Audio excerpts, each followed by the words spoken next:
امام حسین علیہ السلام کی شہادت اور اہل نبی کے قید ہونے کے بعد جب ان کو رہائی ملی اور نبی کا خاندان مدینے واپس آیا تو امام سجاد خون کے آنسو روتے تھے اور اپنے گھر میں اپنے بابا حسین کا ذکر کرواتے تھے۔ جب ذکر حسین سننے کے لیے لوگ دور دور سے امام کے گھر آتے تھے تو امام سجاد اس مجلس سے اٹھ کر جہاں ان مومنین کے جوتے نالین رکھی ہوتی تھی وہاں آ کے بیٹھ جاتے تھے اور زاروں قطار روتے رہتے تھے۔ جب مجلس ختم ہوتی تھی تو لوگ امام سجاد سے پوچھتے تھے کہ اے امام وقت، اے شہزادہ رسول، آپ اس جگہ کیوں بیٹھتے ہیں؟ تو امام سجاد رو رو کے فرماتے تھے کیونکہ ذکر حسین سننے کے لیے میرا چاچا حسن تمہارے ساتھ بیٹھا ہے، میرا دادا علی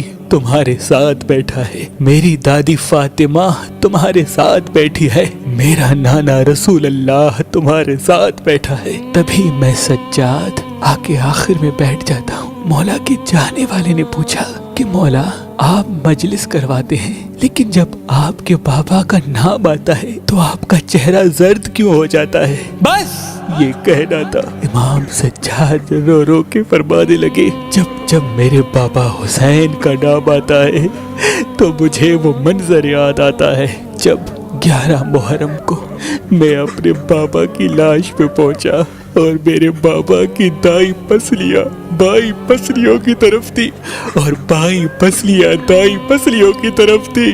میرے بابا کی لاش کو اتنا پامال کیا گیا تھا کہ ان کا سینہ اور ان کی پشت مل چکے تھے۔ مجھے شمر تازیاں نے مار رہا تھا کہ اٹھو سجاد، اپنی بہنوں اور پھپھیوں کو یہ رسیاں پہناؤ، چلو ہمارے ساتھ دربار یزید میں۔